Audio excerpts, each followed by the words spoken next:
Update. Am I the a-hole for not giving my girlfriend my social security number so she can run a background check on me? Original post. I, 27 male, have been in a relationship with my girlfriend, 31 female, for almost a year now.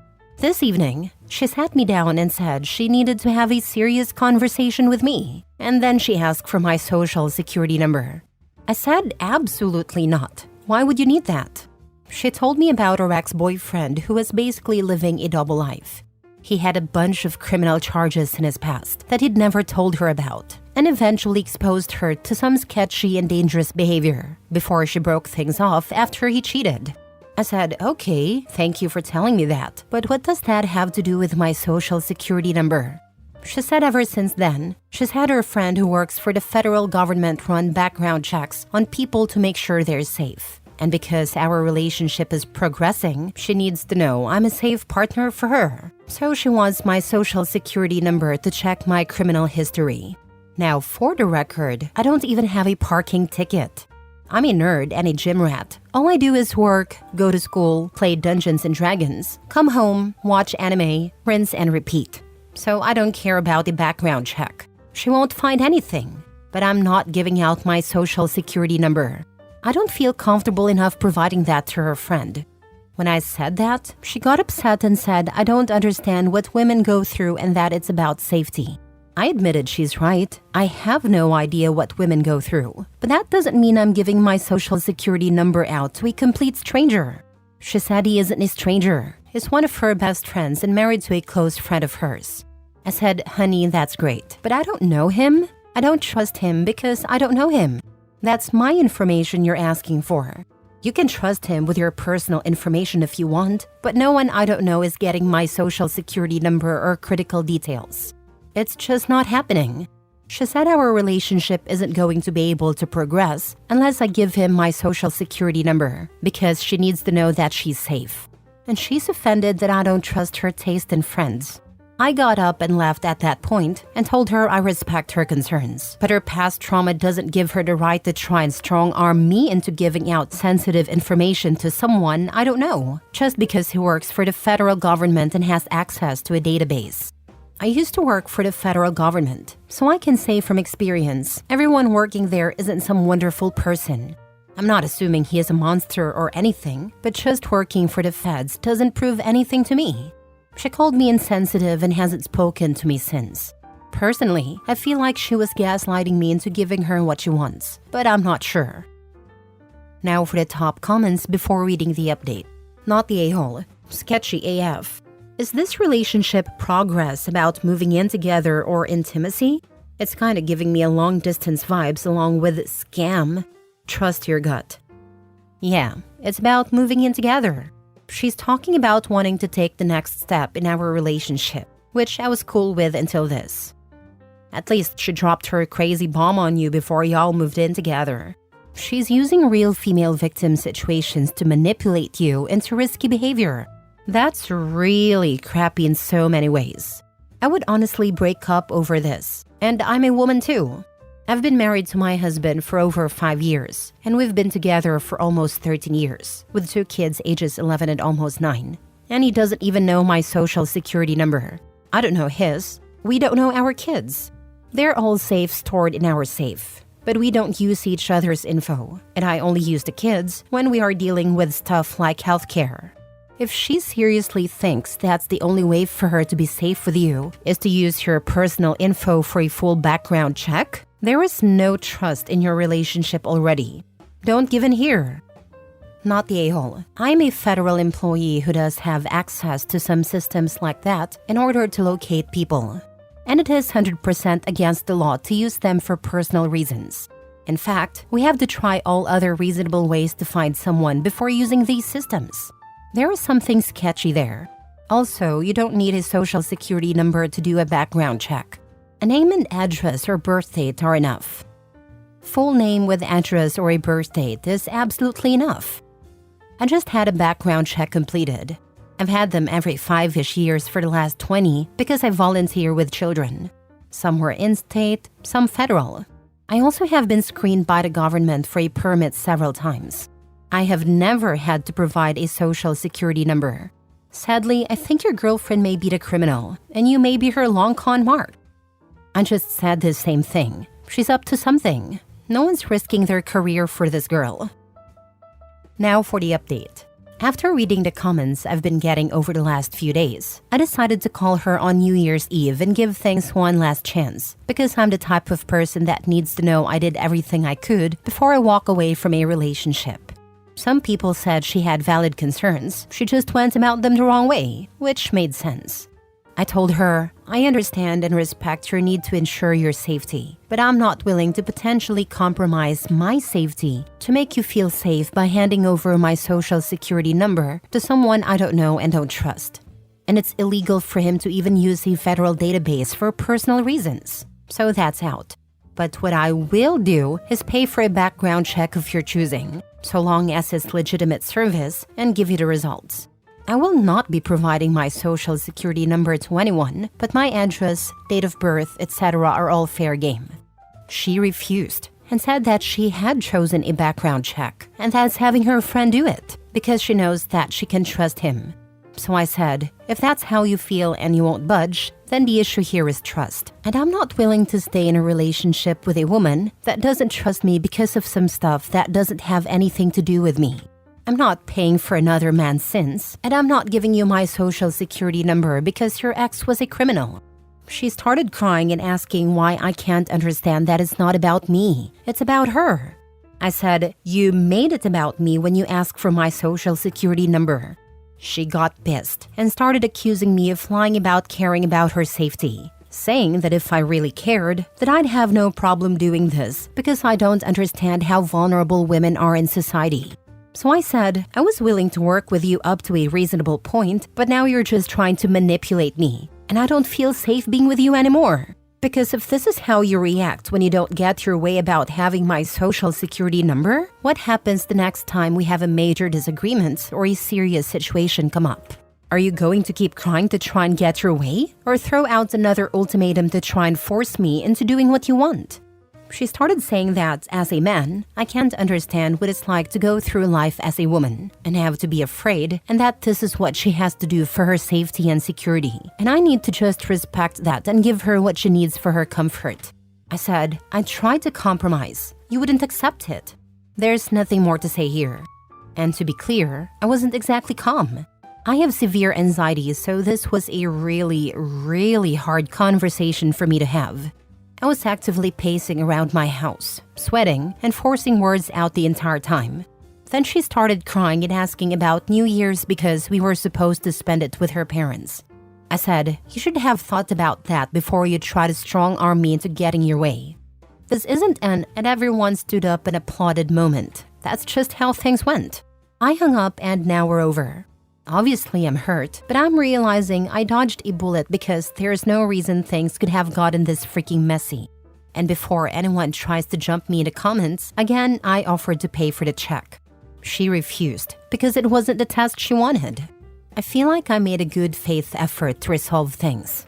Hate to ring in the new year without a kiss under the mistletoe, but it is what it is.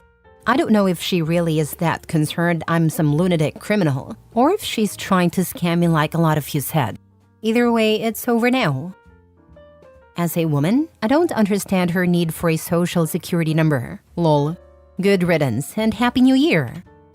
Exactly. There's no good reason for her to need his social security number. Her insistence is so odd. He even offered to use a background check service and give her the report. The fact that she only wanted his social security number so that her friend could misuse his access to federal databases is so shady. Good riddance to her. OP, you're better off without this one. I doubt there's probably a friend in the government, but if there is, he needs to be reported. If you know which friend she was gonna have run the background check, report him to his employer. Because he's 100% gonna get investigated and likely fired for misusing personal information. Totally. I worked for a state agency that had access to federal databases. I had a federal security clearance for work purposes. A coworker of mine abused the system, and our agency's management was alerted, and 3 weeks later, she was terminated. It's a professional privilege to have those clearances, and they should not be taken lightly. Next story. Am I the a-hole for divorcing my wife and telling everyone that she cheated on me? I, 28 male, have been married to my wife, 29 female, for 2 years and dated her for 4 years. I won't lie, I still love her and it still hurts me a bit to let her go. But I have no other choice but to divorce her because she betrayed me. I found out that my wife cheated on me. She didn't actually cheat. She was just kissing someone while dancing with him. To be honest, I never suspected her, and there were no red flags either, even when I checked her phone. Until one of her friends whom I barely know showed me a photo. I asked her multiple questions like if she sleeps around or repeatedly kisses someone else, etc. But she said this never happened before and she was very drunk. However, she thought I should know. I thanked her and told her to forward that photo to me. I immediately asked my wife if she ever cheated. She denied it, so I showed her the photo. My wife started crying and said it was a mistake. The only mistake she has made, and she didn't tell me because she thought I would get angry. I said, "Of course you wouldn't," and then told her I was divorcing her. She was shocked and then said she anticipated that I would get angry, but she didn't think I would divorce her and throw away a relationship of 6 years over a kiss. I said I would and started leaving. She tried to stop me, but I didn't listen. She and our families both called me a lot and sent me angry texts. I ignored them all and instead got drunk and started going to clubs. When I had enough of this harassment, I sent a long text to everyone explaining everything and sent the photo. My wife sent me an angry text after I ignored her calls. She said that I shouldn't have told everyone about what's happening in our life, and her family members are angry at her. Some even cut her off. She said I should have kept it between us and that I'm going too far over a kiss when she was so drunk she could barely walk. So am I the a-hole for telling everyone that she cheated? Now for the top comments. Not the a-hole. She didn't actually cheat. She was just kissing someone. Brother, that's cheating. Not to mention she lied before you pulled out the evidence. What else is she lying about and not telling you? Yes, my brother, I know it is cheating. No one, man or woman, should ever be okay with this. I already made up my mind to leave her, and I will. I was just posting to see if I did the right thing by telling everyone that she cheated. I have been drinking heavily, and I'm still drunk, and I still wouldn't kiss another woman because I am married. Nobody deserves this. If I, or anyone else, stays in this situation, they will constantly live in fear of what their spouse is doing behind their back. What's the point of marriage without trust? Not the a-hole. I find it ironic that she was fine with involving her family when they were harassing you, but not when you told them the truth and they started harassing or cutting her off. If she didn't want to involve anyone, she should have kept her mouth shut. Cut the booze, man. You'll end up in the gutter with nothing. The only mistake she has made. I have a bridge to sell you. Yep, she only kissed. She only made one mistake. She was drunk. It was only this time. Haha. Cheater's Handbook Chapter 1. Excuses. Not the a-hole. She dragged the family into your marital issues, not you. She fooled around and found out, and does not like the consequences. Exactly this. Don't do the crime if you can't do the time. Next story. Am I the a-hole for not wanting to hear my husband's side of the story? My husband was fired from his job today for sexual harassment. It's actually from a case that was almost 3 years ago. I never knew anything about it until he came home and started ranting about this lying B coworker. I never knew anything about this case until now. These investigations and incidents would have happened when I was pregnant with our child, who's now 32 months old. This is also after he had an affair with a coworker 5 years ago, and we went to therapy for that. So I believe the claims. I packed my stuff and my children's things to stay with my mother when I heard about the case. My husband is saying he has had the worst week ever and that I'm adding to his stress. I have been a stay-at-home mom for our children, and I have tried to be the best wife possible after his last affair. But the sexual harassment claims hurt, and he has been found legally liable for them. I really don't want to hear his side of the story this time. My parents and sister are helping pay for a divorce attorney, and my husband is saying he's having a crisis and that I left him at his worst time. I really feel nothing about this situation because, while I was pregnant, He kept talking about stress at his job and yelling at me for being lazy when I was too tired to do much, and he refused to help out at home because of the stress. Now I find out this stress was probably his own making. He keeps texting my family because I have blocked him to tell his side of the story, but I don't even care at this point because of his past behavior. Not the a-hole. He had almost 3 years to tell you what was going on. You do what you need to do to take care of yourself and your children. If there was a sexual harassment investigation going on about me that I knew about, 1. Inform my wife. 2. Strategize with my wife. But this is because my wife knows I'd never cheat on her or sexually harass anyone. He created this crisis. He can't freaking use it for sympathy. Block him and move on, babe. I'm sorry you had a man like that. But now she doesn't. Good for OP for seeing what a piece of crap he really is and protecting herself and the kids from further hurt. He is in crisis? Of course he never thought about his wife and kids, their lives being uprooted and their crisis. It's all about poor him, poor him, poor him. And OP, it's not easy right now, but you and your kids deserve so much better than him. Wishing you all the best and sending strength and healing your way.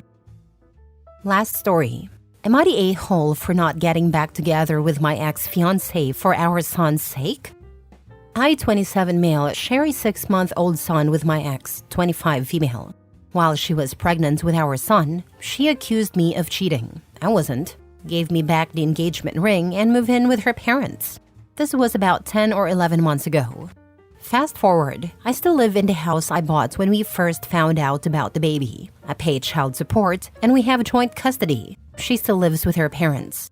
Since we broke up, I have been exercising more and lost about 40 pounds. I am also starting to casually date.